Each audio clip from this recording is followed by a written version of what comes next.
छत्रपती संभाजीनगरमध्ये भीषण आग, गोदामातील लाखोंचा माल जळून खाक। महाराष्ट्रातील छत्रपती संभाजीनगर येथे भीषण आगीची घटना घडली आहे। शहरातील गोळवली संकुलातील एका गोदामाला अचानक आग लागल्याने परिसरात भीतीचं वातावरण निर्माण झाले। आगीच्या प्रचंड ज्वाळा आणि धुराचे लोट अनेक किलोमीटरपर्यंत दिसत होते। या गोदामात मोटारसायकल आणि कारचे मोठ्या प्रमाणात साहित्य साठवले होते, त्यामुळे आग काही क्षणातच भडकली आणि संपूर्ण गोदामाने पेट घेतला। या आगीत लाखोंचा माल जळून खाक झालेला आहे। घटनेची माहिती मिळताच अग्निशमन दलाने तात्काळ घटनास्थळी धाव घेतली।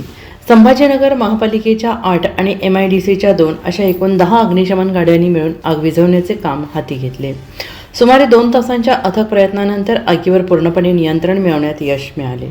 दरम्यान खबरदारीचा उपाय म्हणून संपूर्ण परिसर रिकामा करण्यात आला होता। या घटनेची माहिती मिळताच महापालिका आयुक्त जी श्रीकांत यांनी घटनास्थळी भेट देऊन परिस्थितीचा आढावा घेतला।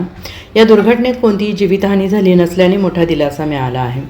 सध्या नुकसानीचा पंचनामा सुरू असून आगीचे नेमके कारण शोध। वाढत्या उष्णतेमुळे अशा घटना घडत असल्याने नागरिकांनी अग्निसुरक्षेच्या उपाययोजना करण्याचं आवाहन प्रशासनाने केलं आहे।